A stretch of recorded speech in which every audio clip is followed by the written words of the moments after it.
The wind howled like a hungry wolf over the grey hill, whipping the last snowflakes against the cold stones of the abandoned Gothic chapel.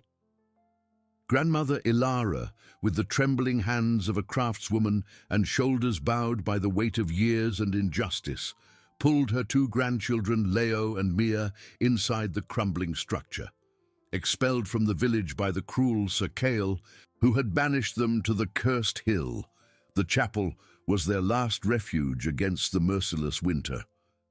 For the wide-eyed twins, their hearts full of imagination, the broken stained-glass windows and bird nests in the arches were not signs of decay, but the remnants of a magical castle, a forgotten kingdom waiting to be discovered. The grandmother, however, felt the biting cold and the emptiness in her stomach, but in her heart she held the ancient legends of that place, whispers of a past that perhaps still had something to reveal. The struggle against the elements and the village's scorn was daily, but hope, fragile as a candle flame, still flickered in her tired eyes. The wind, once a howling wolf, now seemed a whispering ghost, slinking through the cracks of the ruined chapel. Grandmother Ilara pulled her shawl tighter around her shoulders, feeling the cold penetrate to her bones. Leo and Mia, huddled against each other on the stone floor, shivered, but their eyes still shone with the faint light of childish imagination. To them, the chapel was not a precarious shelter, but the antechamber of a forgotten kingdom, a place of mysteries and promises. To Grandmother Ilara, however, it was merely a cruel reminder of the hunger gnawing at her stomach and the despair threatening to extinguish the fragile flame of hope. With each gust of wind that brought with it the damp smell of snow and ancient stone, the grandmother felt the urgency of a decision. The chapel offered shelter, yes, but no warmth, much less food. The few pieces of dry bread they had brought from the village had already turned to crumbs in memory. Hunger was a constant ache, a weight in her chest that surpassed the cold. She looked at her grandchildren, their faces pale and lips chapped, and an ancestral strength, the same that had made her survive so many winters, rekindled in her heart.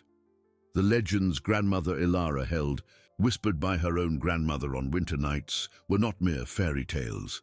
There was one in particular about a king's granary, a grand, forgotten structure hidden deep within the cursed hill. They said it had been built to store the treasures of the harvest in times of war, a place so well hidden that even its builders had lost sight of it over time. Madness, perhaps, but madness was a luxury hunger could not afford. "Children," her voice was a hoarse whisper, "we need to go." Leo and Mia looked up, surprise mixed with a hint of fear. "Go where, grandmother?" Mia asked, her voice trembling. "To the castle," Ilara replied, giving the legend the name her grandchildren would understand. "The magical castle you see in your dreams. Perhaps it's not so magical, but maybe, just maybe, it will offer us something more than cold stones." The decision, made under the weight of necessity, was a leap in the dark. Leaving the chapel meant facing the fury of the elements once more, the incessantly falling snow and the biting wind. But staying meant wasting away. With a lump in her throat, Grandmother Ilara helped her grandchildren bundle themselves in the few rags they had, tying them with ropes so they wouldn't get lost in the deep snow. The journey was a torment. Each step was a battle against the snow that reached Grandmother Ilara's knees and completely swallowed the twins' small legs. The wind whipped their faces, turning their skin raw. Leo and Mia whimpered, and the grandmother, with a heavy heart, pulled them along, one on each side, her rough fabric-gloved hands holding their small, icy ones. With every meter, doubt assailed her. Was she leading them to certain death? But then, through the white curtain of snow and mist, a silhouette emerged. It wasn't the grand castle of fairy tales, but a massive, dark structure. Almost merged with the hill's grey landscape, it looked more like an abandoned fortress than a palace, with rough stone walls and a heavy roof barely discernible under the layer of snow. It was large, imposing, and seemed to have resisted time with silent stubbornness. "Look!" Grandmother Elara pointed with a trembling finger. "The castle!" The twins' eyes widened. Tiredness and cold were momentarily forgotten, replaced by a new wave of hope and curiosity. With renewed determination, Grandmother Elara dragged them the last few meters, adrenaline coursing through her veins. The structure had no visible windows, only blind walls and a single opening that appeared to be the main entrance. It was a dark wooden door, so old it seemed part of the rock itself, reinforced with thick strips of rusted iron and a stone jamb that rose like a monolith. There was no handle, just a slot where a heavy bolt should have been, now gone. Grandmother Elara's heart pounded. Was this the place of legend, or just another empty ruin?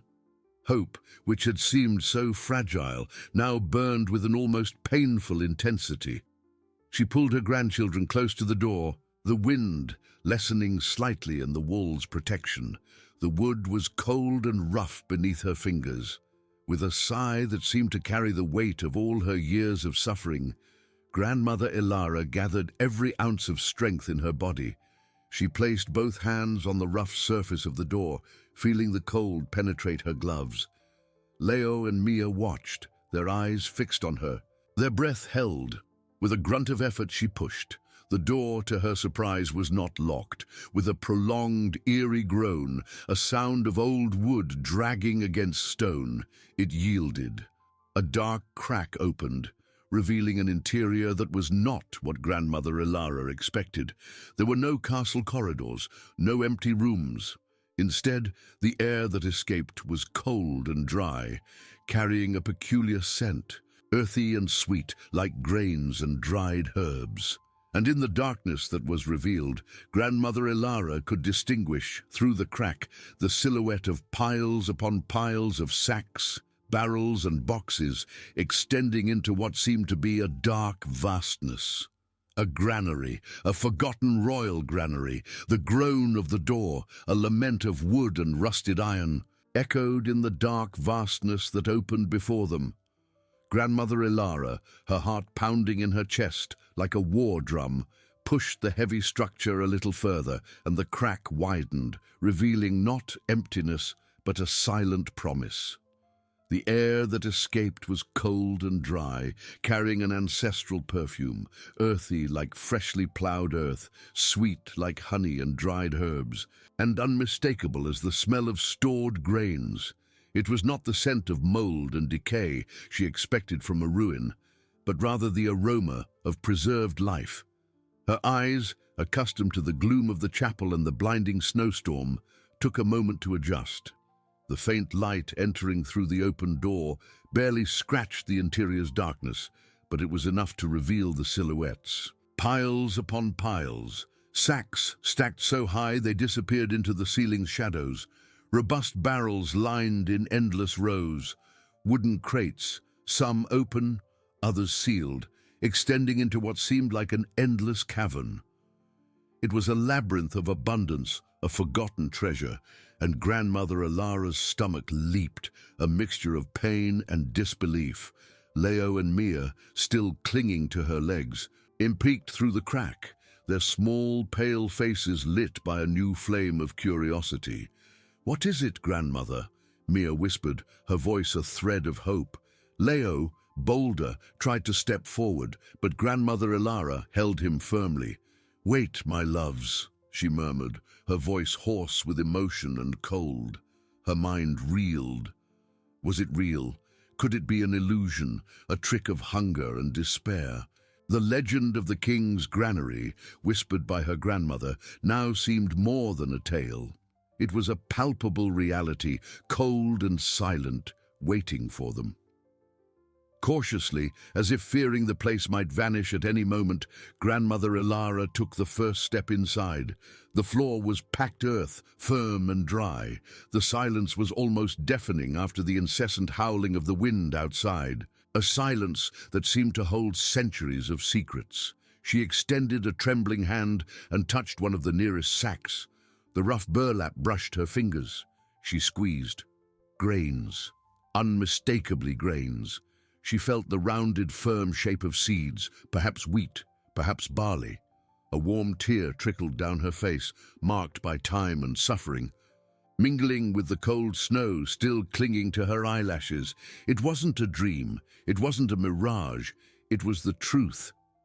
She turned to her grandchildren, her eyes tear-filled, but with a sparkle they hadn't seen in a long time.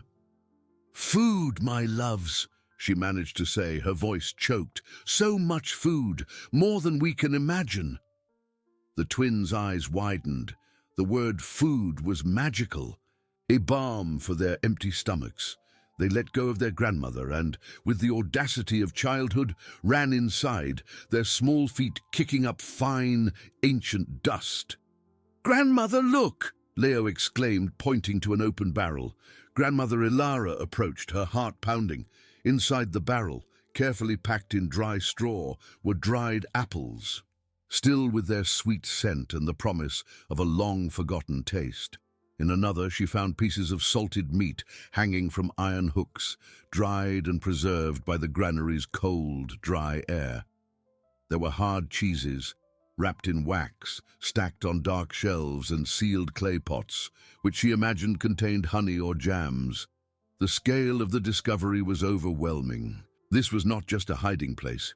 It was a royal storehouse built to withstand winters and wars, a testament to the foresight of a forgotten king. The granary extended beyond the reach of sight, its depths swallowing the little light that dared to enter. It was a world unto itself, a sanctuary of provisions, untouched by time and the greed of men. But despite the joy and relief that flooded Grandmother Ilara, the tension persisted. The place was vast, dark and cold. The air, though dry, was still biting.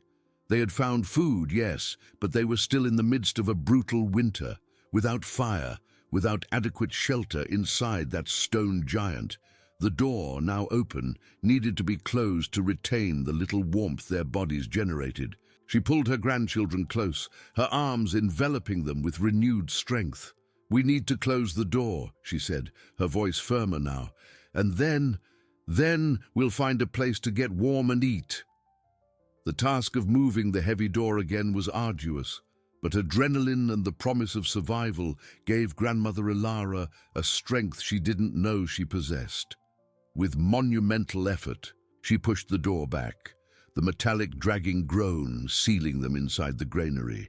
Darkness swallowed them almost completely, leaving them only with the faint light filtering through a few tiny cracks in the high ceiling and their newfound hope. The smell of preserved food was now more intense, almost intoxicating. But in the darkness, the granary's vastness seemed even greater, more imposing. The cold still bit, and hunger, though now with the promise of being sated, was still a real ache. They were safe from the elements, yes, but alone in a labyrinth of shadows and provisions, with night approaching and the urgent need for warmth and light. The adventure had only just begun. Grandmother Ilara hugged her grandchildren tightly, her heart pounding with a mixture of triumph and terror.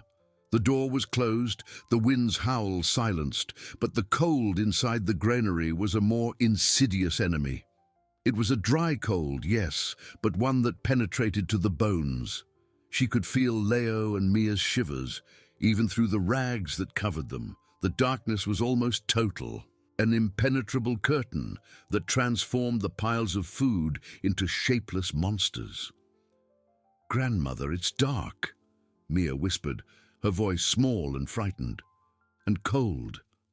"I know, my love," Grandmother Ilara replied, kissing the top of her granddaughter's cold head. "But we're not out there anymore, we're safe. Now we need light and warmth." She knew they couldn't just sit on the packed earth floor and eat cold food. Their bodies, already weakened, needed warmth to process the food and survive the night. She fumbled along the stone wall next to the door, hoping to find something, anything. Nothing but cold, rough stone. With her grandchildren clinging to her, Grandmother Ilara began to move slowly, her hands outstretched, fumbling among the sacks and barrels. Each step was an act of faith in the darkness. The smell of grains, meat, and dried fruit was a torment, a tempting promise that seemed unattainable. She stumbled over something, almost falling, but recovered, pulling the twins closer. "Careful, my little ones," she murmured. The granary seemed endless, a labyrinth of corridors formed by the piles of provisions. She imagined that, in its time, hanging lanterns illuminated the way for the king's workers. But now, only darkness reigned. Suddenly, Grandmother Ilara's hand brushed against something different. It wasn't burlap, nor wood, nor stone. It was metal, smooth and cold. She followed the surface, and her fingers found a handle, then the unmistakable shape of an oil lantern. Her heart leaped. She pulled it, feeling its weight. It was empty, without oil, but it was a lantern. "Light!" she exclaimed, a spark of hope igniting in her chest. "I found a lantern!" Leo and Mia let out small cries of joy. But an empty lantern was as useful as no lantern at all. She continued to grope with more determination now. If there was one lantern, perhaps there were more, and maybe, just maybe, there was oil. She remembered her grandmother telling her that royal granaries always had a small office or pantry for the guardians, where tools and supplies were kept. With this new hope, she began to search for an opening in the wall, a smaller door, something that would indicate a different space. After what seemed an eternity, her fingers found an indentation in the stone wall, hidden between two stacks of barrels. It was a door, smaller and lighter than the main one, but still made of solid wood. With a cautious push, it yielded with a soft creak, revealing an even darker space, but one that felt more enclosed, more intimate. A different smell of iron and leather hung in the air. Grandmother Ilara felt a shiver of anticipation. This could be the refuge they so desperately needed. She gently pushed her grandchildren inside, feeling the wooden floor beneath their feet. "Come, my loves. Perhaps here we'll find what we need." The tension was still palpable, but hope now was a beacon. They were closer, much closer, to a real chance of survival. The smaller door, a portal to the unknown, creaked softly as it yielded, revealing an even darker space, but one that promised refuge. Grandmother Ilara pushed her grandchildren inside, feeling the wooden floor beneath their feet, a welcome contrast to the packed earth floor of the main granary. The smell here was different, not just grains, but a mixture of aged wood, iron, leather, and something reminiscent of beeswax. It was an aroma of stored things, of time standing still. She fumbled along the wall, her fingers finding shelves, some empty, others with undefined objects in the darkness.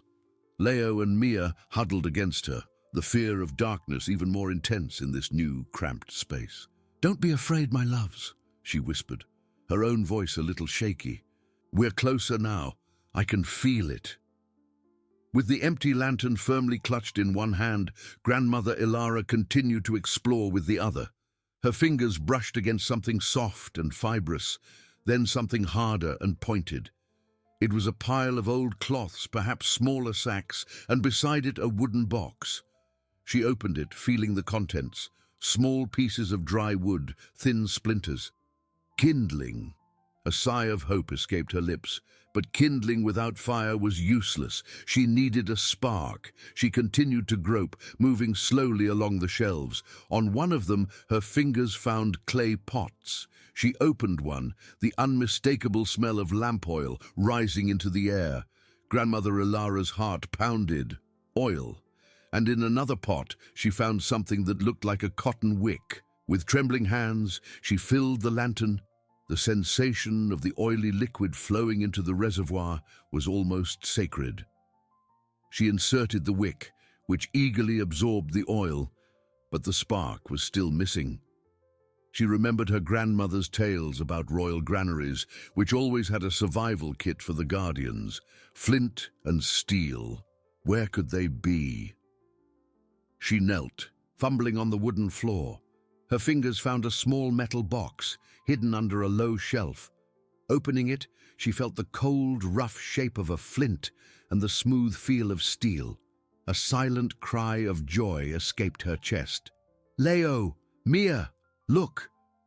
Carefully she positioned the lantern's wick, took a piece of dry cloth from the pile she had found, and with determination began to strike the steel against the flint.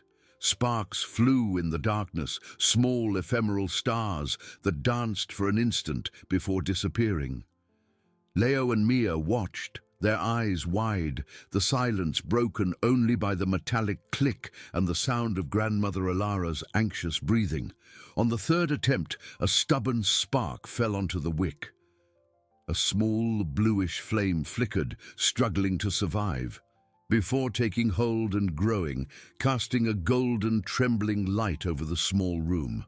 The warmth, though minimal, was a promise.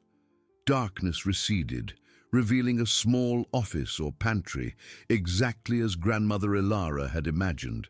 It was a cramped space, with a small wooden table, a chair, and shelves laden with objects.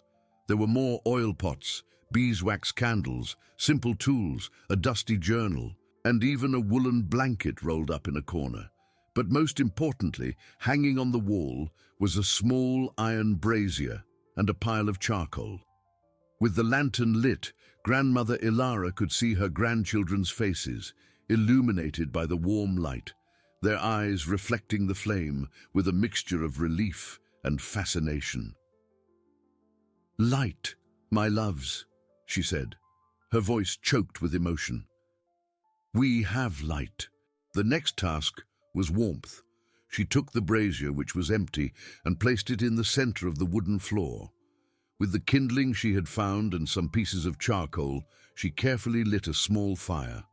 The smell of smoke and burning wood filled the air, a perfume of life and hope.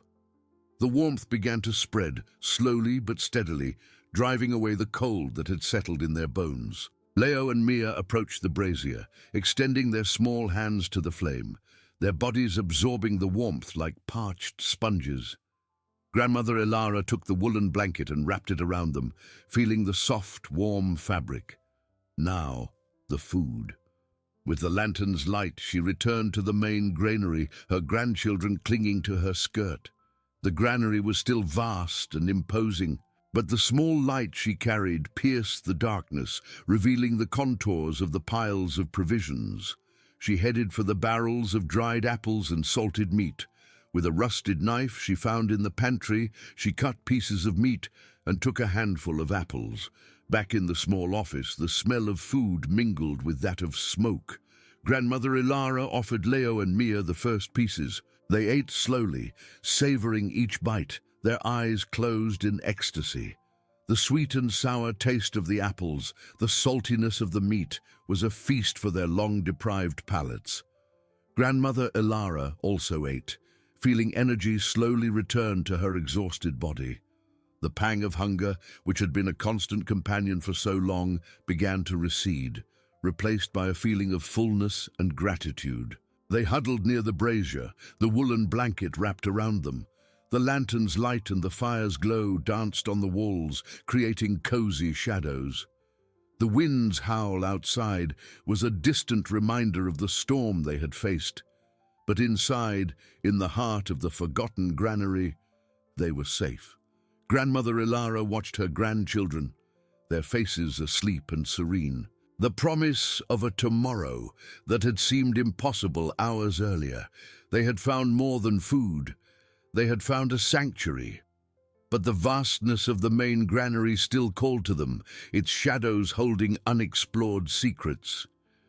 The night was only the beginning of their stay in this place of wonders and mysteries. They had light, warmth, and food, but winter was long, and the granary, though a refuge, was also a stone prison, a labyrinth of provisions that still needed to be fully unveiled. The adventure had only just begun.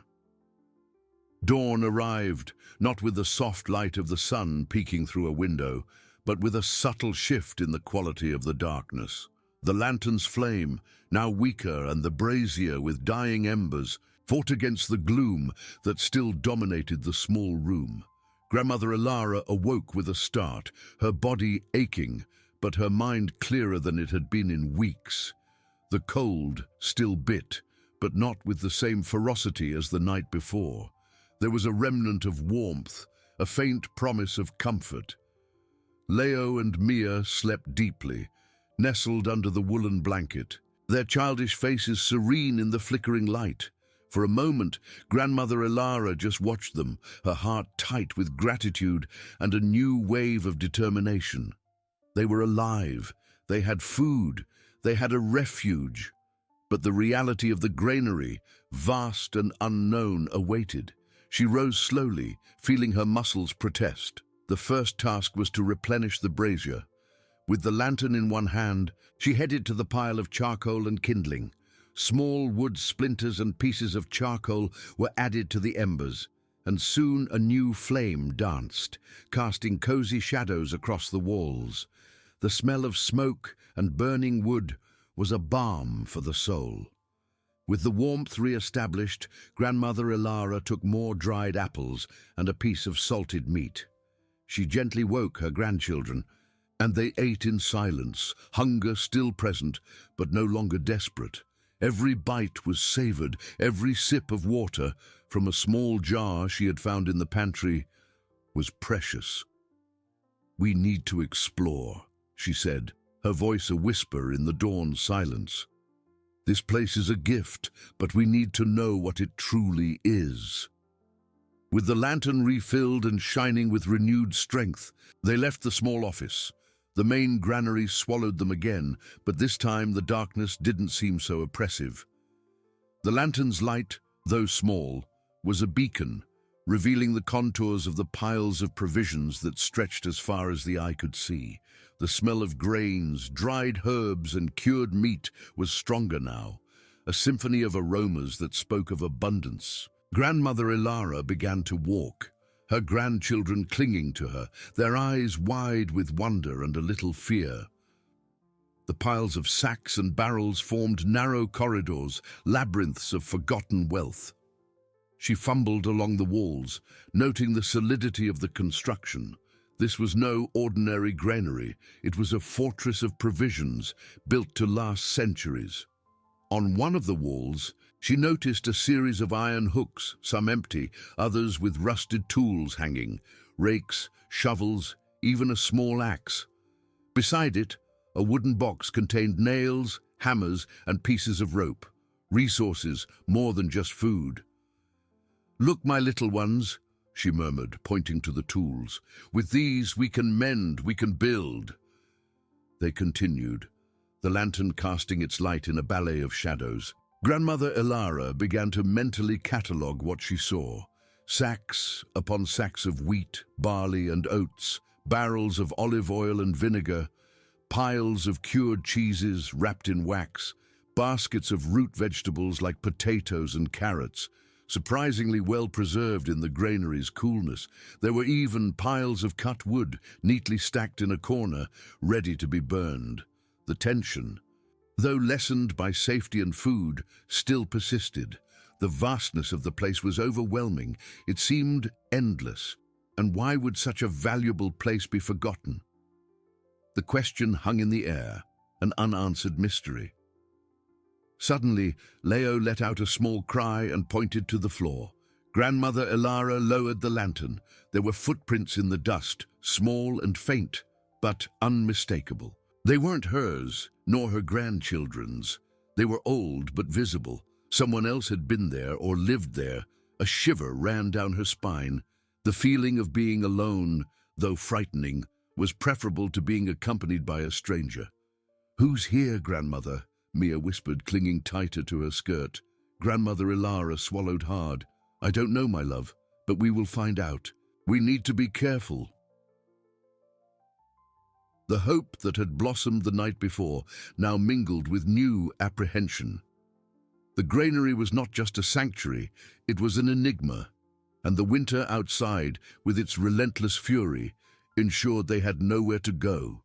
They were trapped for better or worse in this forgotten royal granary with its secrets and perhaps its other inhabitants.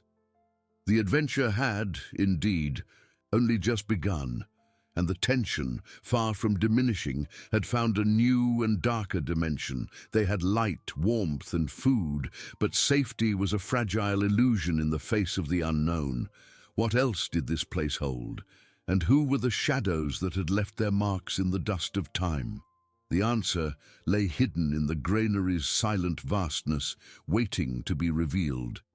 The air in the granary, already heavy with the scent of centuries of provisions, now carried a new layer of apprehension. The footprints in the dust, faint and delicate, were a chilling reminder that they were not alone.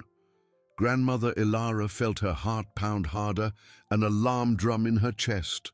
The hope of the night before, the relief of finding refuge, now mingled with the fear of the unknown. Who else could be in this forgotten place? And more importantly, would they be friends or foes? She crouched, the lantern's light trembling in her hand as she examined the marks. They were small, almost childlike, or perhaps from someone very thin, wearing light shoes or barefoot.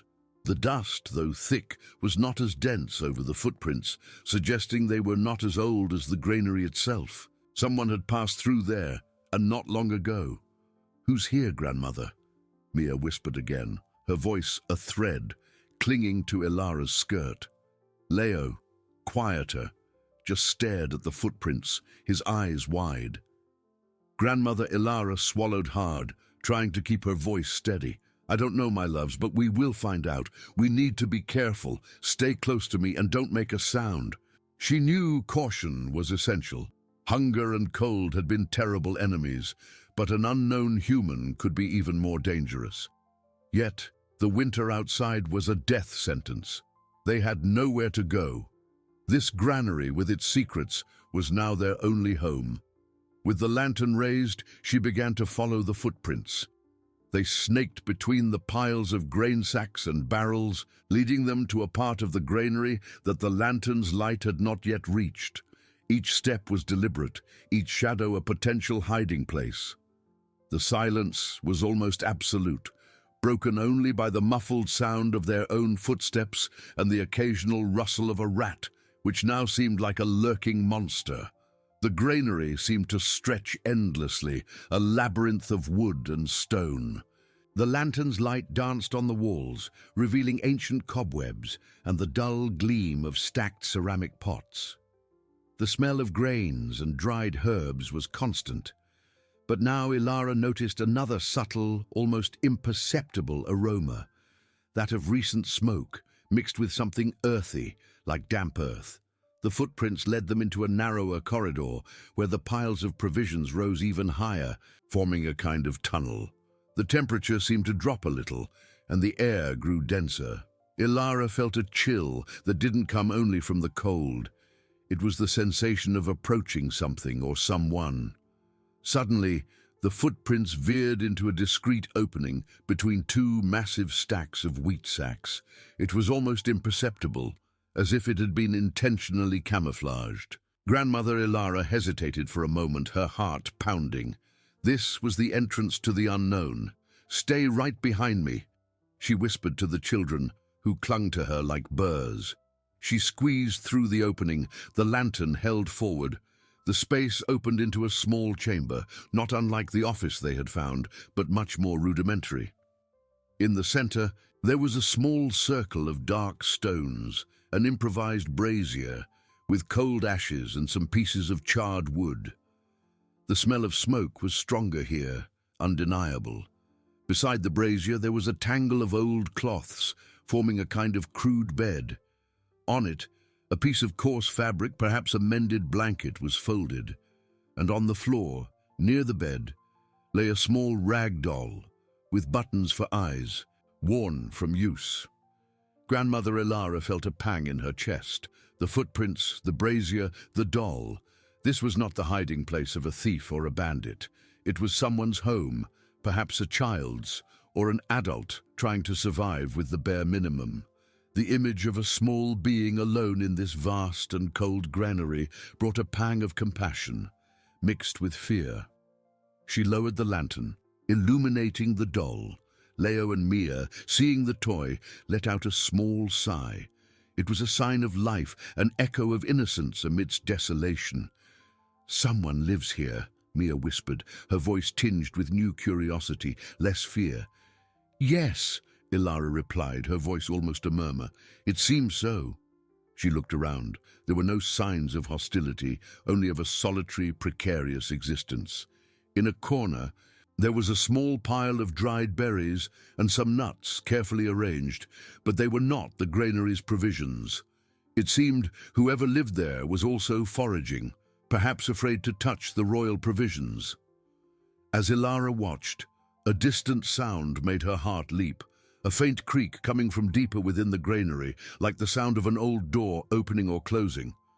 The sound was faint, almost inaudible, but unmistakable. The person was nearby. Grandmother Ilara grabbed her grandchildren, pulling them behind the pile of wheat sacks that formed the wall of the small chamber. She extinguished the lantern, plunging them into near-total darkness, with only the faint light filtering from the opening. Silence returned, but now it was a loaded, tense silence, full of expectation. They waited, the air caught in their lungs. Each beat of Ilara's heart echoed in her ears. The cold seemed to intensify, and the darkness swallowed them. She could feel Leo and Mia's small bodies trembling against her. Minutes dragged like hours. The creak did not repeat. No shadow passed through the opening. The granary remained in its imposing silence, guarding its secrets. Grandmother Ilara knew they couldn't stay there forever. The person could return at any moment, but the discovery of the brazier and the doll had changed the nature of her apprehension. It wasn't just an intruder. It was someone who, like them, was struggling to survive. She lit the lantern again, the golden light piercing the darkness and revealing her grandchildren's pale, frightened faces. "Let's go back to our brazier," she whispered. "We need to think." They squeezed back through the opening, leaving behind the small chamber with its cold brazier and rag doll. As they moved away, Grandmother Ilara felt a mix of relief and a strange melancholy. The granary's vastness, once a refuge, was now a stage for an inevitable encounter. Who was this person? Why were they hiding? And what would happen when their paths crossed? Safety was a fragile illusion. The winter outside still howled, and inside the granary the mystery had gained a face, even if still invisible. The adventure, for sure, had deepened, and the tension, far from diminishing, had transformed into a delicate dance between hope and danger. They had light, warmth, and food, but company, even if unknown, was the new and most pressing question. The return to the improvised brazier, once a refuge of warmth and safety, now felt like a journey through a labyrinth of shadows and uncertainties. Each step Grandmother Ilara took was heavy, not just from weariness, but from the new layer of apprehension that enveloped her heart. Leo and Mia, clinging to her, seemed like small, pale ghosts in the lantern's trembling light, their wide eyes absorbing every dancing shadow, every muffled sound the vast granary seemed to conjure. The creaking sound, so subtle yet so real, echoed in her mind, undeniable proof that they were not alone. The smell of grains and old wood, which once brought a sense of abundance, now felt suffocating. Mingled with the persistent aroma of recent smoke from the hidden chamber, Ilara felt someone's gaze, even if invisible, upon them, an ethereal presence that made every pillar of wheat, sacks a possible hiding place, every stacked barrel a silent sentinel. She tried to keep her breathing regular, forcing a calm she didn't feel so as not to alarm the children further. Eventually, they reached the circle of stones that marked their own brazier. The embers, though weak, still emitted a comforting warmth. Ilara sat down heavily, pulling the children close, feeling the faint heat of the fire against the cold that seemed to have seeped into her bones. She lit the lantern again, placing it on the floor to illuminate the small space they had claimed. "Grandmother," "Who is it?" Mia asked again, her voice an almost inaudible whisper, her eyes fixed on the darkness beyond the light's reach. Leo, quieter, just huddled, his gaze lost. Ilara sighed, running her hand through her granddaughter's tangled hair. "I don't know, my love, but it seems to be someone as alone as we are, and perhaps afraid." The image of the worn, beloved ragdoll and the small provisions of berries and nuts brought a pang of compassion. It wasn't a threatening intruder, but a survivor, just like them. However, compassion did not lessen the danger of the unknown. A desperate person could be unpredictable.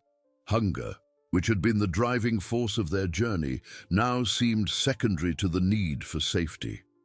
Ilara took a piece of dry bread and some cheese, offering it to the children.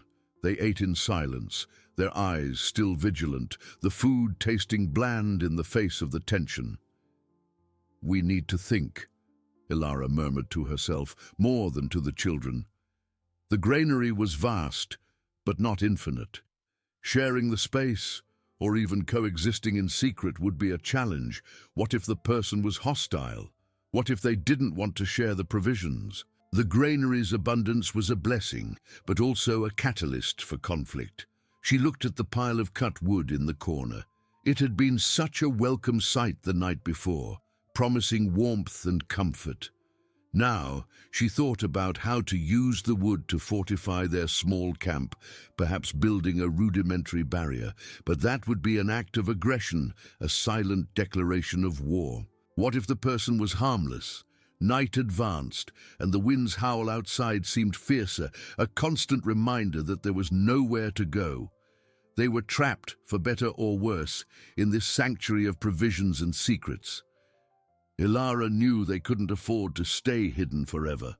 Curiosity and necessity would eventually force an encounter. She decided that the best approach would be caution, but not hostility. They had food, they had warmth.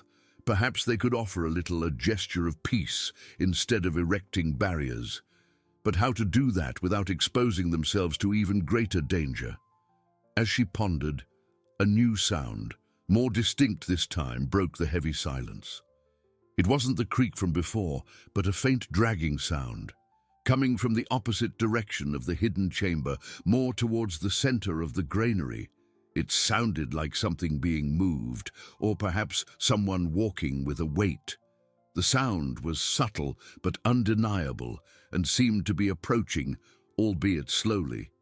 Ilara felt a shiver run down her spine. It wasn't just one person, or perhaps the person was moving. The granary's vastness, once a comfort, was now a trap of echoes and shadows. She extinguished the lantern again, plunging them into near total darkness, with only the faint light of the embers. She pulled the children closer, covering their mouths with her hands to muffle any sound. The dragging continued, closer now, and then stopped. The silence that followed was even more terrifying than the sounds. It was a silence of listening, of waiting. Ilara could feel her heartbeat in her ears, the smell of dust and fear in the air. They were being watched. The adventure, which had begun with the promise of salvation, had turned into a game of hide-and-seek in the darkness, with her grandchildren's lives at stake. Whatever was out there, in the granary's darkness, was now very close. The dragging ceased. The silence that followed was not a relief, but an echo chamber for dread. It was a silence of listening, of waiting, so dense that Ilara could almost feel it pressing on her chest. The air seemed to have grown colder, heavier, laden with the smell of ancient dust, residual smoke, and undeniably the metallic scent of fear rising from their own bodies. The brazier's embers, once a beacon of comfort, were now just dying red eyes in the darkness, casting dancing shadows that seemed to writhe and crawl like invisible lurking creatures. Ilara pressed Leo and Mia against her, her arms forming a shield around their small, trembling bodies. She could feel Mia's heart beating like a frantic drum against her own chest, and Leo, though silent, was stiff as a statue, his face buried in her shoulder. She covered their mouths with her wrinkled hands, not just to muffle any sound, but as an instinctive gesture of protection, as if she could shield them from the very air they breathed. Every nerve in her body was on high alert, every muscle tense, ready to react, though she knew not to what. Whatever was out there, in the granary's darkness, was now very close. She could feel the presence, an almost palpable vibration in the air. It wasn't just the sound that had stopped. It was as if time itself had frozen, and they were suspended in a limbo between the precarious safety of their hiding place and the imminent danger that awaited them. Ilara's mind raced, weighing options. Run? But where to? The granary was a labyrinth of shadows, and the person, or creature, seemed to know its ways. Scream. That would only reveal their position and frighten the children further. Remaining motionless was the only choice, a desperate gamble on the invisibility the darkness offered. Minutes stretched into a torturous eternity. The wind's howl outside seemed to have subsided, or perhaps it was just her own hearing, now sharpened to the slightest sign of movement within the granary. Ilara strained her eyes to adjust to the gloom, trying to discern shapes, shadows, anything that might reveal the nature of their threat. But the darkness was impenetrable, a thick veil that concealed everything. Then a new sound. It wasn't the dragging nor a creak. It was a soft sound, almost a sigh, coming from very close. So close that Ilara felt an icy shiver run down her spine. It sounded like weariness, of effort, and not of hostility. But that did not lessen the terror. A tired and desperate person could be as dangerous as a predator. Ilara's breath caught in her throat. She could feel the faint warmth of the embers at her back, but the cold of fear was overwhelming. She tried to calm her own breathing, so as not to betray their presence. Leo and Mia were motionless in her arms, small weights of pure dread. Suddenly, a shadow moved. Not a dancing shadow from the embers, but a darker silhouette against the already deep gloom. It was tall, slender, and seemed to be hunched as if carrying a burden. The shadow was a few meters away, between them and the pile of wheat sacks that formed the wall of their small camp. Ilara could distinguish the shape of a head, shoulders, and what appeared to be something heavy being dragged on the floor. Ilara's heart leaped. The person wasn't just nearby, they were between them and the most obvious exit. They were cornered. The shadow moved again, slowly, and then stopped. Ilara heard a muffled sound, as if something heavy had been placed on the floor. A soft thud, followed by a new sigh, more audible this time, laden with exhaustion. The person was there, a few steps away, and seemed to be resting. Ilara hugged the children even tighter. She could smell the person now, a scent of sweat, earth, and smoke, mixed with a hint of something sweet. Perhaps mold or dried fruit. It was an unmistakable human smell, yet strange. The shadow remained motionless for a long moment, and Ilara felt a pang of curiosity, mixed with fear. Who was this person? Why were they moving in the darkness, dragging something? Was it the same person who lived in the hidden chamber? Then a subtle movement. The shadow straightened a little, and Ilara could see a more defined outline, and then a faint glow. It wasn't the light of a lantern, but something smaller, more diffused, a bluish, almost ghostly glow that seemed to emanate from something the person held. The glow was too faint to illuminate the person's face, but it was enough to reveal what was being dragged.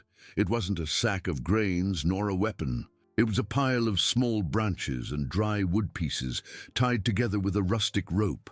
Firewood. The person was dragging firewood. The revelation brought a wave of conflicting emotions. Relief, because it wasn't an armed threat, but also a deeper understanding. This person, like them, was seeking warmth. They were struggling to survive. The bluish glow moved again, and Ilara realized it was a small oil lamp, or perhaps an improvised candle shielded by a hand.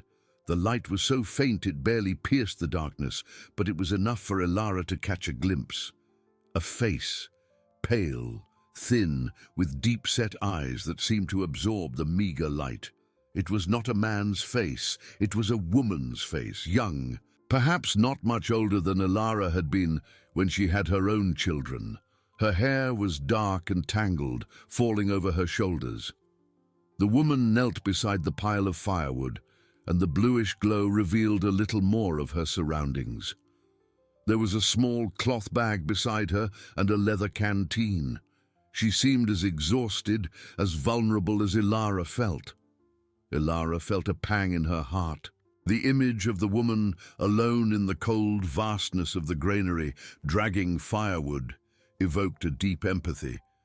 She was not a monster, nor a thief. She was a solitary soul, a survivor. The woman took something from the cloth bag. It was a piece of bread, dry and hard, which she began to chew slowly, with an expression of weariness that Ilara knew well. She didn't seem to have noticed their presence, or perhaps she was so exhausted she didn't care. The tension, though still present, had changed in nature. It was no longer the fear of the unknown, but the apprehension of an inevitable encounter. Ilara knew they couldn't stay hidden forever.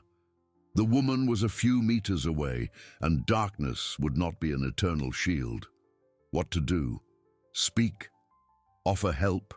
Or remain silent, hoping she would move away? The decision weighed on Ilara, heavier than any cold or hunger she had ever felt. Her grandchildren's lives depended on her next action, and the woman, alone and hungry, seemed to be in a situation as desperate as theirs.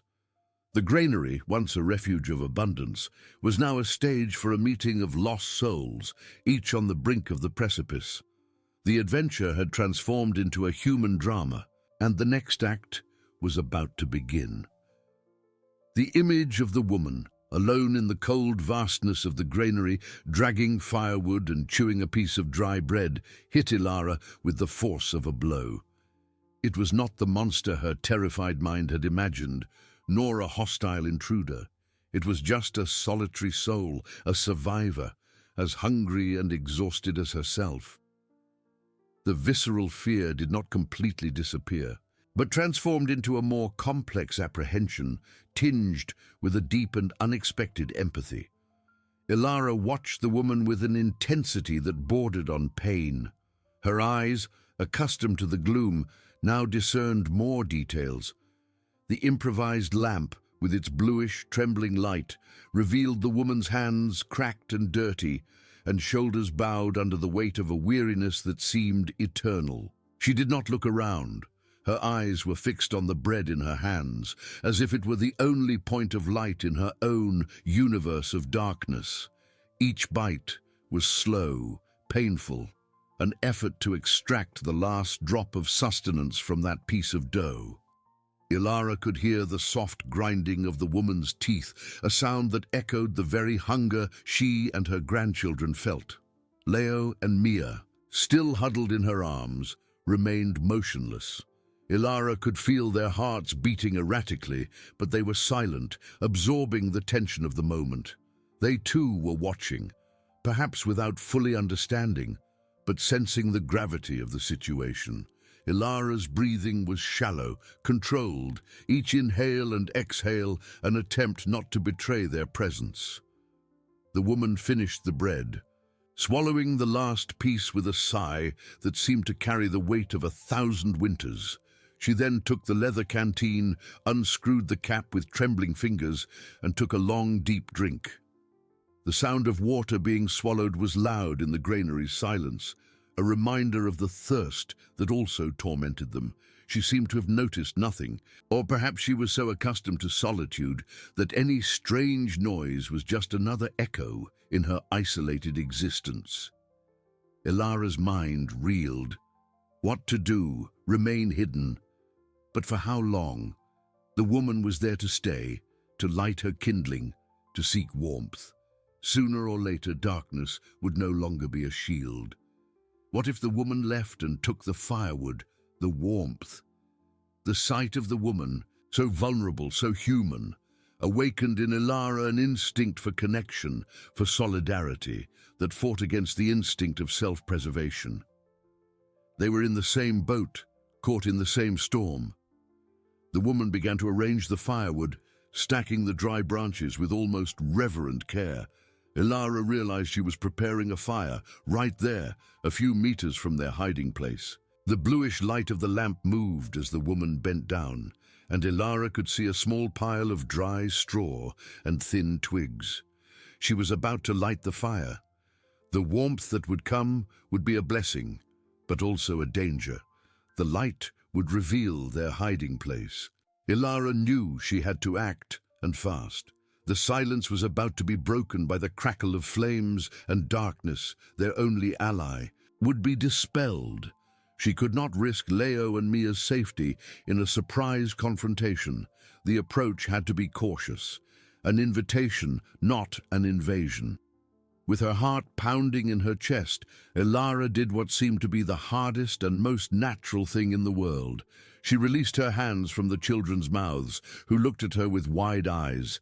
And then, with the softest voice she could muster, a voice that seemed rusted from disuse and fear, she whispered, "Hello." The word, more a breath than a sound, floated in the granary's cold air. It was so faint, Ilara feared it hadn't been heard.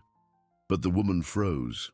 Her body, previously bent over the firewood, stiffened. The lamp in her hand stopped moving. The silence that followed was even denser than before, a silence laden with a new and acute tension. Leo and Mia huddled even closer against Ilara, their small bodies trembling. Ilara squeezed them, a gesture of comfort and protection. She could feel the woman's gaze, even if she couldn't see it. It was a gaze that pierced the darkness, searching for the origin of that unexpected sound. Slowly, with a slowness that seemed to last an eternity, the woman turned.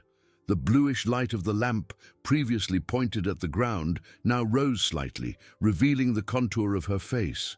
Her eyes, once focused on survival, were now wide, filled with a mixture of shock and dread.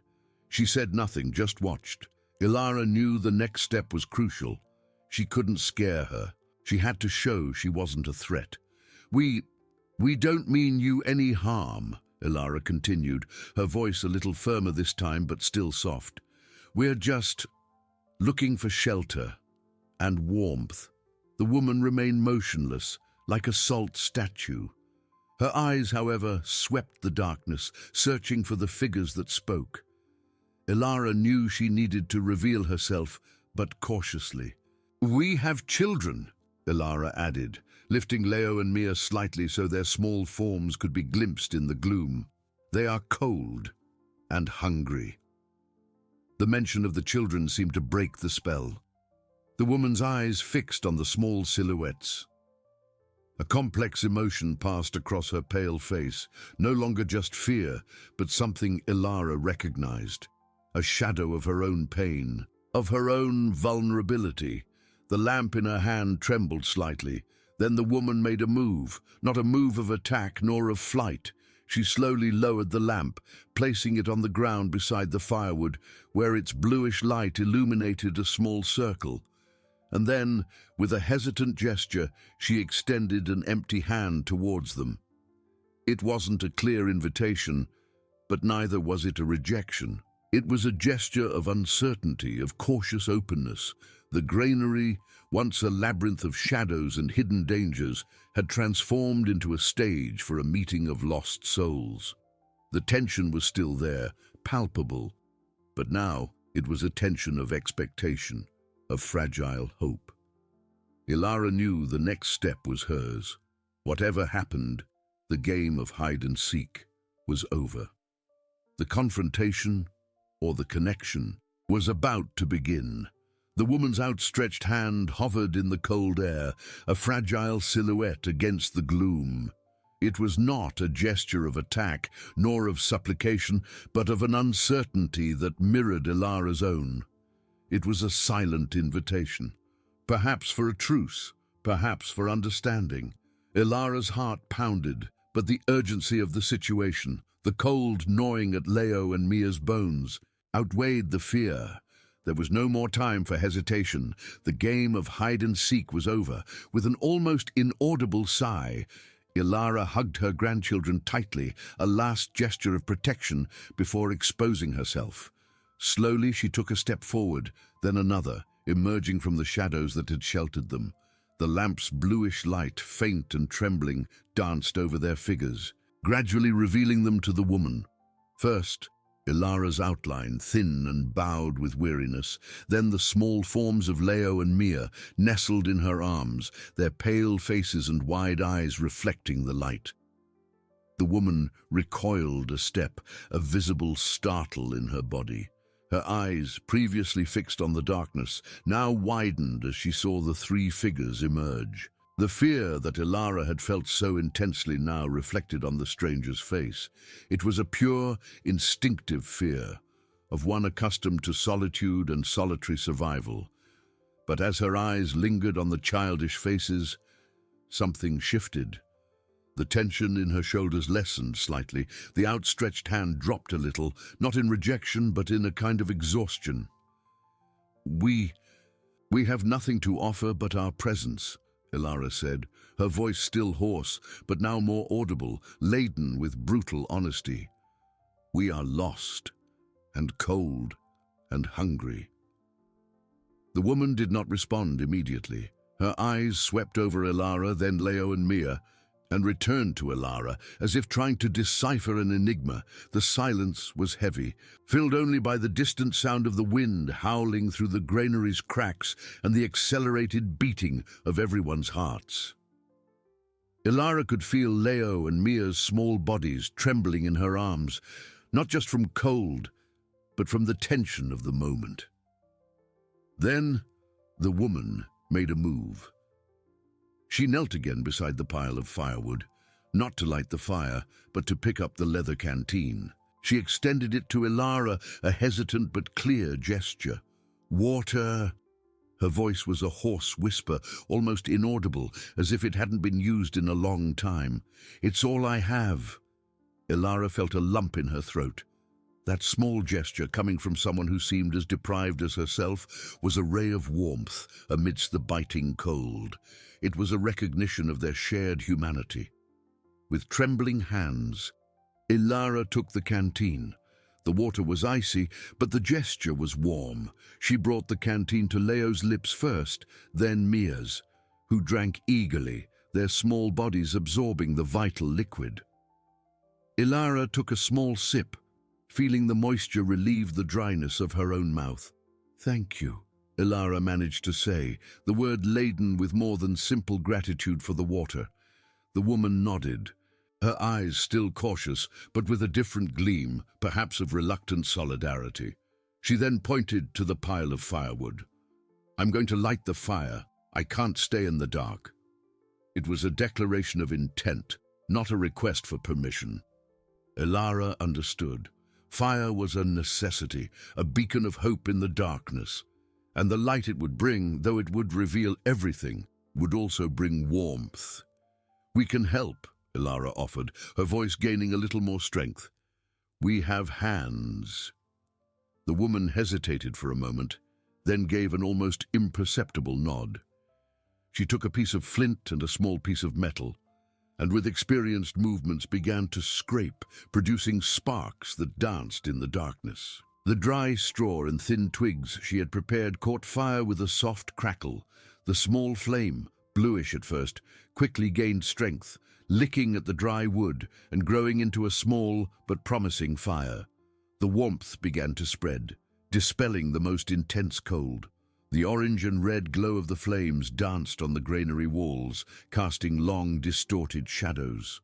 The light revealed more details of the woman, her face marked by hunger and time, her ragged clothes, but also the determination in her eyes. And it revealed Ilara and her grandchildren in their total vulnerability, their thin clothes and lean bodies. "My name is Ilara," she said, extending an empty hand in a gesture of peace. "And these are Leo and Mia." The woman looked at the outstretched hand for a long moment, as if she didn't know what to do with it. Then, slowly, she extended her own hand, rough and cold, and squeezed Ilara's. The touch was brief but significant. "Mara," she replied, her voice still a whisper, but now with a tone of acceptance. Mara. The name was simple but laden with an untold story of silent struggles. Ilara felt an instant connection, the understanding that both were fragments of a broken world, seeking warmth and safety amidst desolation. The granary, once a labyrinth of shadows and hidden dangers, now transformed into a shared refuge, a stage for the beginning of an unlikely alliance.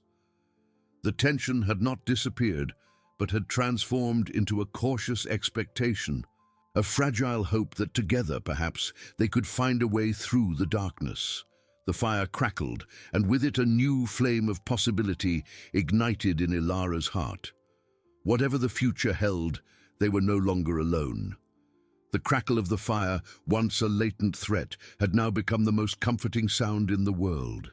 Its flames, small and still timid, danced, casting an orange and red glow that pushed back the densest shadows, revealing previously hidden contours. Ilara felt the warmth invade her frozen limbs, an almost painful relief after so many hours of biting cold. Leo and Mia, nestled in her arms, visibly relaxed, their small bodies ceasing to tremble. Fear had not completely disappeared, but had been replaced by a deep exhaustion and a fragile hope. Mara, the woman of the granary, sat in silence on the other side of the fire, her eyes fixed on the flames. The light revealed a face marked by life and hunger, but also a silent strength, a resilience Ilara recognized in herself. Her clothes were rags, her hair tangled, but there was a dignity in her posture, even in misery. She did not speak, only observed, as if evaluating the new dynamic the three presences had brought to her solitary sanctuary. Ilara hugged her grandchildren tightly, feeling the smell of smoke and the rising warmth.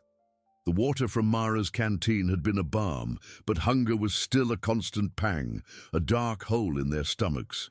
Her eyes swept the granary, now partially illuminated. What was once just an indistinct mass of shadows now revealed piles of sacks, barrels, and stacked boxes, extending beyond the reach of the firelight. It was a vast place, much larger than Ilara had imagined in the darkness. "This place," Ilara began, her voice still hoarse but with new curiosity. "It's big." Mara did not take her eyes off the fire. "It's a royal granary," she whispered, her voice almost inaudible, as if the very mention of the past were a burden. Forgotten, abandoned long ago.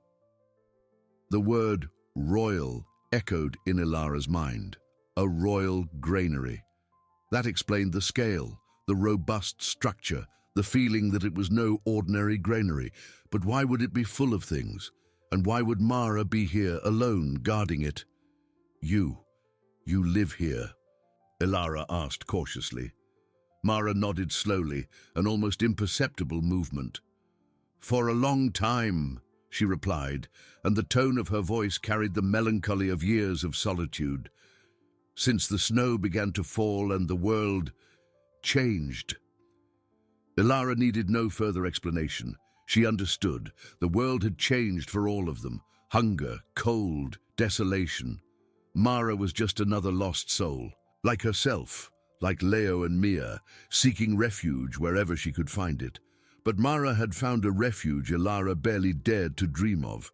Her eyes, now more accustomed to the gloom, began to discern clearer shapes among the piles. Sacks of grain, perhaps. Barrels of brine. Wooden crates that appeared sealed. The premise of a forgotten royal granary, full of preserved food, began to materialize in her mind, sending a wave of shock and hope through her exhausted body. Leo, feeling the warmth of the fire and the relative safety, raised his head. "Grandmother," he whispered, his voice small and weak. "I'm hungry." Those words, simple and direct, cut through the silence and tension with the sharpness of a blade. Mara, who until then seemed oblivious, slowly turned her head, her eyes meeting Leo's. A complex emotion passed across her face, no longer fear, but a kind of recognition, perhaps even pain. She knew what it was to be hungry. Ilara felt her heart clench. She needed to act. Water was a start, but it wasn't enough. Her grandchildren's survival depended on it. We have nothing, Ilara said. Her voice choked with shame and pleading. But if there's anything at all. Mara shifted her gaze from Leo to Ilara. Her eyes swept over the piles of supplies, then returned to the three thin, hungry figures. The hesitation was palpable, the internal struggle visible on her face.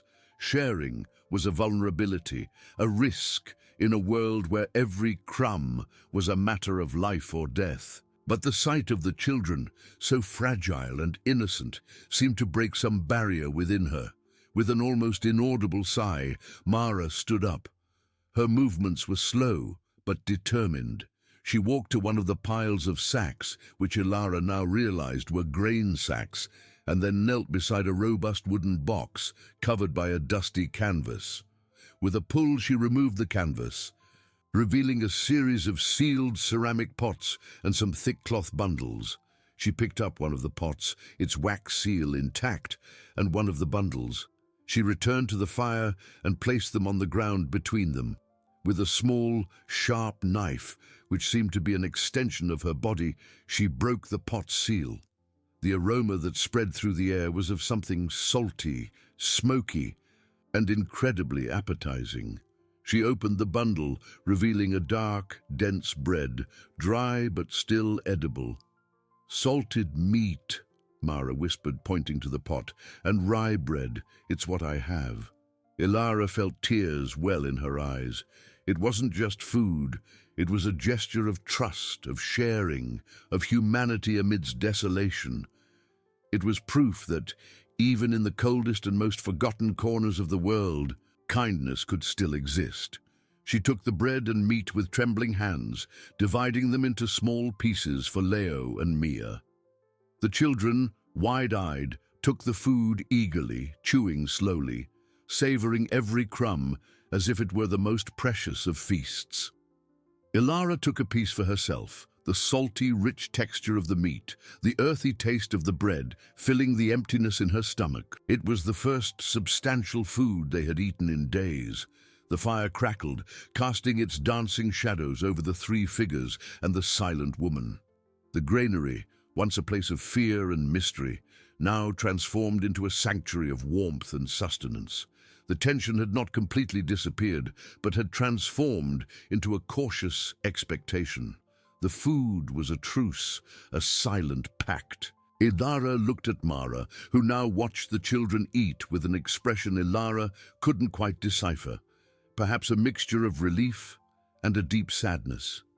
That granary, with its secrets and hidden abundance, had become the stage for the beginning of an unlikely alliance, forged in necessity and the fragility of existence. What else did this place hold? And what did the future hold for these lost souls, united by fate in a frozen world? The night was long, and the questions, many. But for now, there was warmth, there was food, and there was a chance to survive.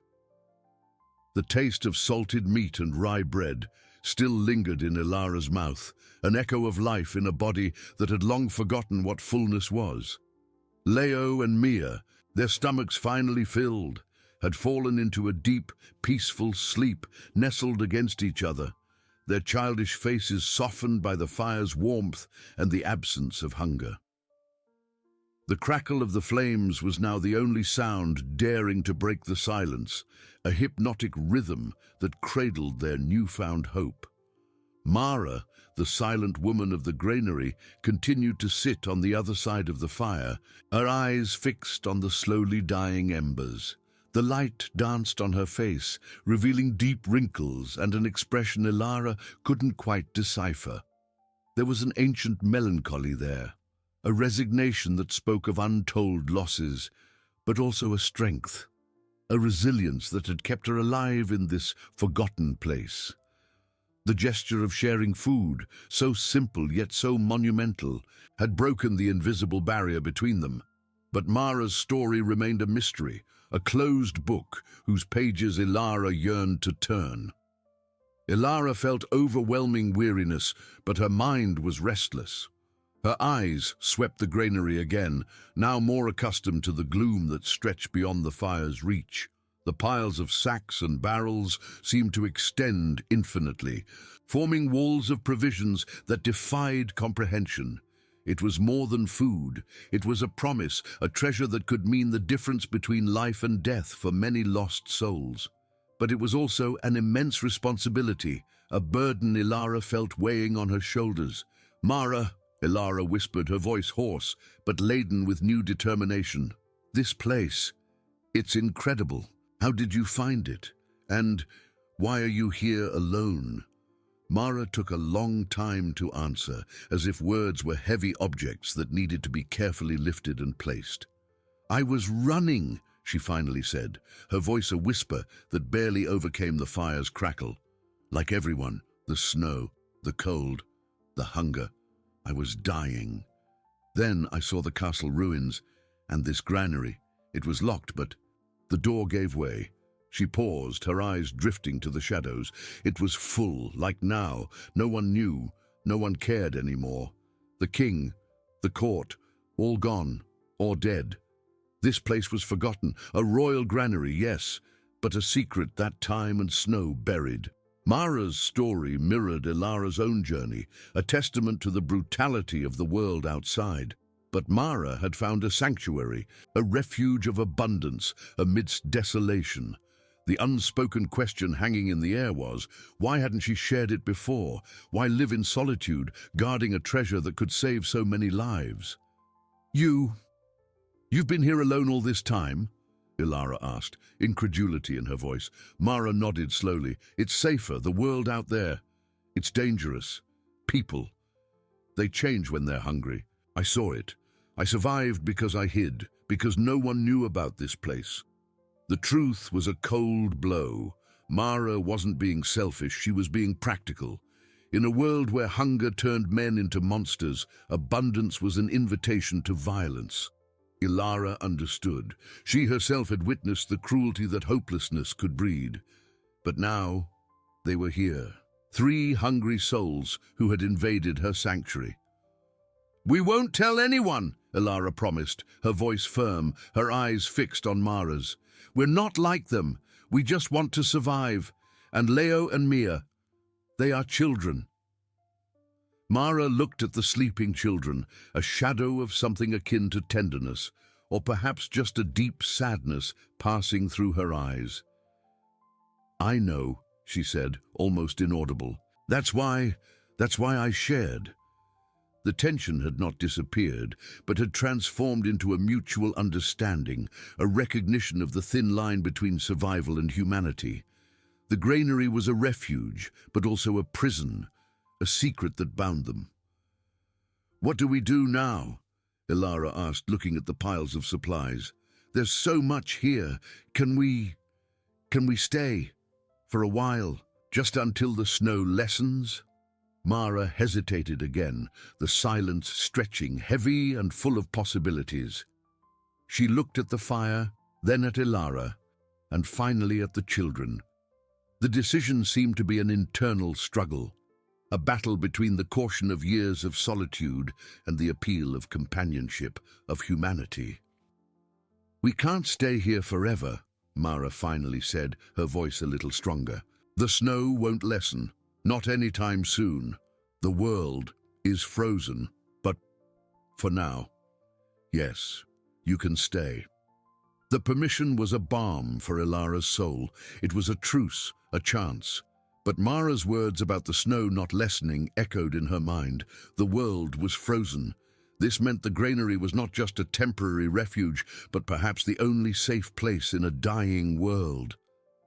"We need more firewood," Mara continued, rising with a slow but determined movement.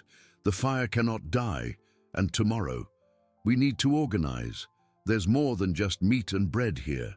There are seeds, tools, things that can help us survive if we know how to use them.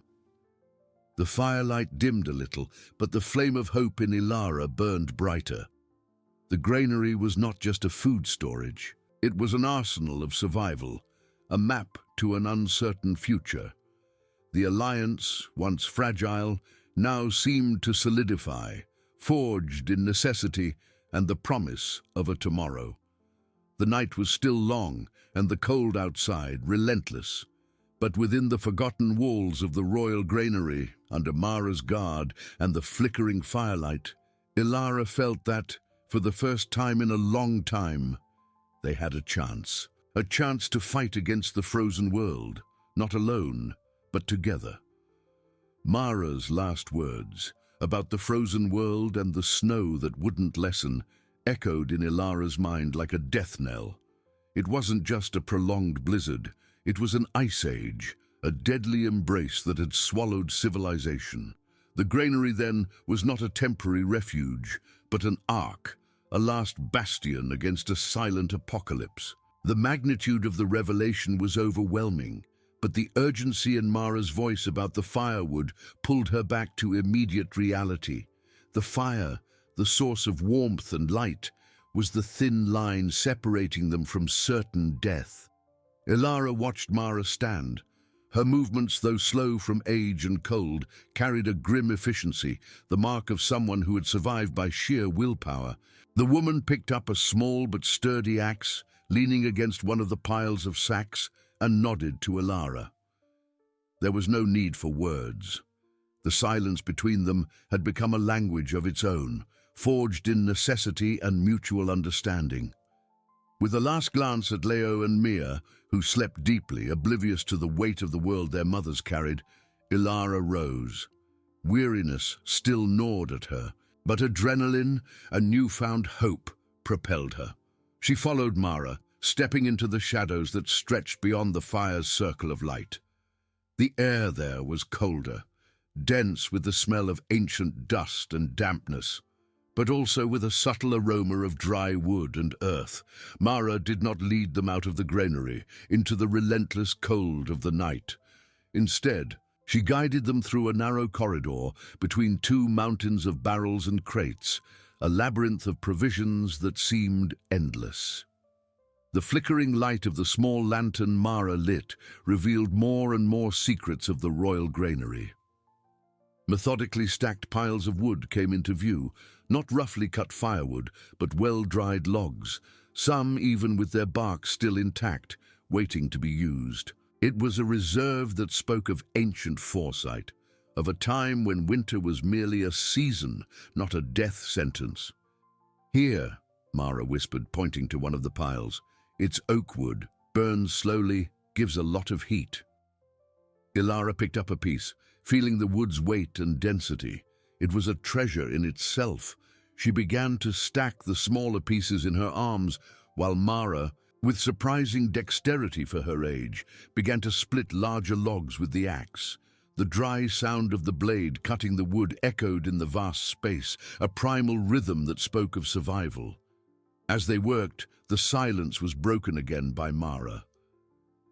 "There's more than just food and firewood here," she said without looking up from her work. "There's a well at the back, fresh water, and a small annex for animals. But now it's empty. We can use it to store some things, or perhaps to protect ourselves more from the cold." With each revelation, the granary transformed from a simple storage into a survival complex. Fresh water, an annex for extra shelter. It was as if destiny had prepared this place specifically for them, a forgotten gift from the past. But with each discovery, the responsibility to protect it and use it wisely grew. "And the tools?" Ilara asked, her voice a little more confident now. "You mentioned tools and seeds." Mara paused, splitting wood for a moment, her eyes fixed on a distant point in the shadows.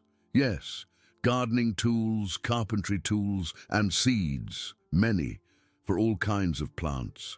The king had plans for a new royal garden before everything froze." she sighed. But what's the use? There's no sun.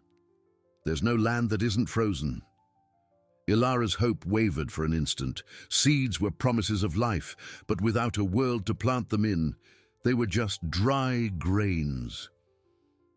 The reality of the frozen world imposed itself again, a brutal reminder that, however abundant the granary's provisions, they were finite. Survival was not just a matter of having food, but of having a future. Perhaps we can find a way, Ilara said, more to herself than to Mara. If there are tools, maybe we can build something, a small heated shelter, to try and grow something. The idea was a thin thread, almost desperate, but it was an idea. It was a plan, however improbable. Mara looked at her, and for the first time, Ilara saw a flicker of something different in her eyes. Not just melancholy or resignation, but a glimpse of curiosity, perhaps even a spark of hope. "You are a dreamer," Mara said, a tone that was not mockery but observation. "That can be dangerous in this world. Dreaming is all we have left sometimes." Ilara replied with a weak smile. "And I have my children. I need to dream for them." Mara returned to her work, the rhythmic sound of the axe filling the silence again. But the conversation had changed something. The barrier between them, though still present, had become a little more porous.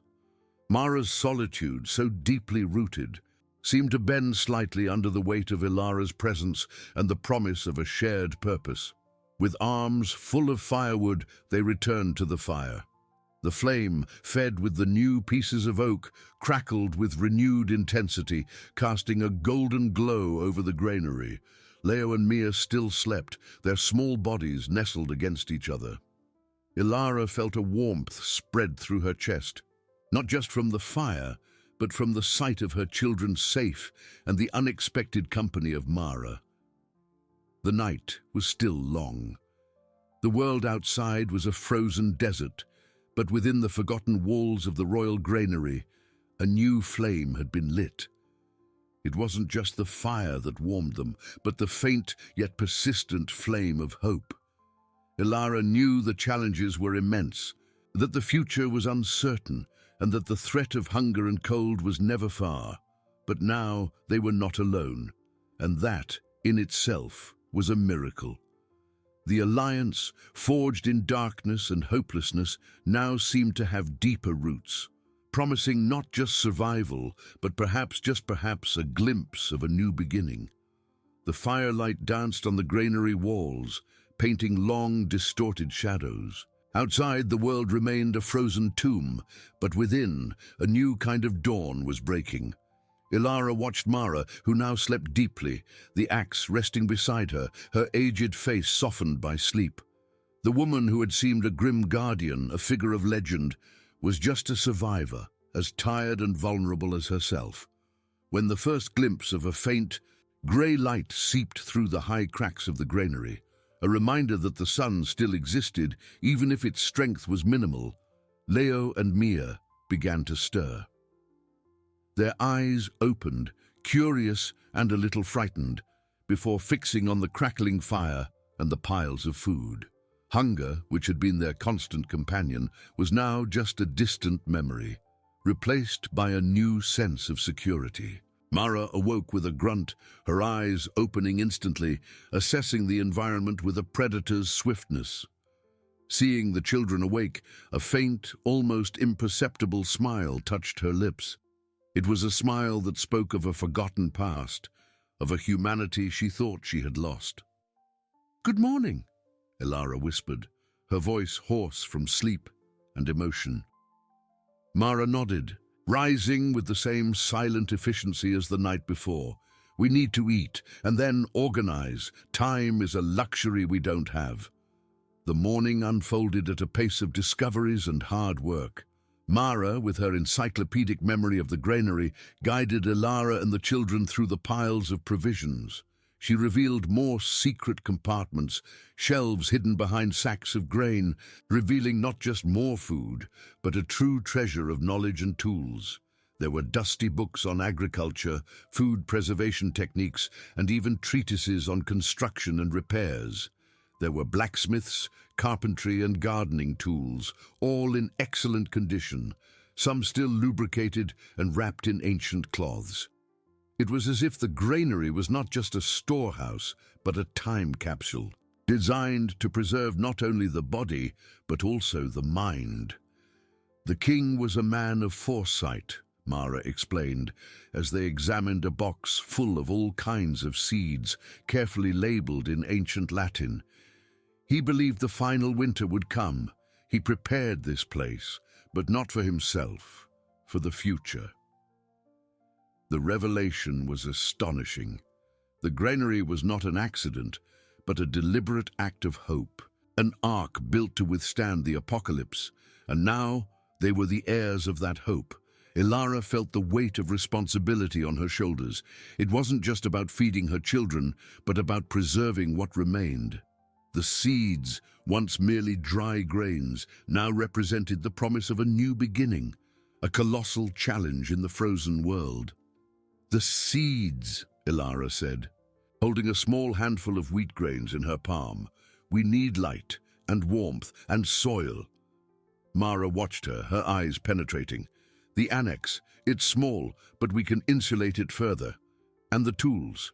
We can build something, an improvised greenhouse, if we have enough warmth."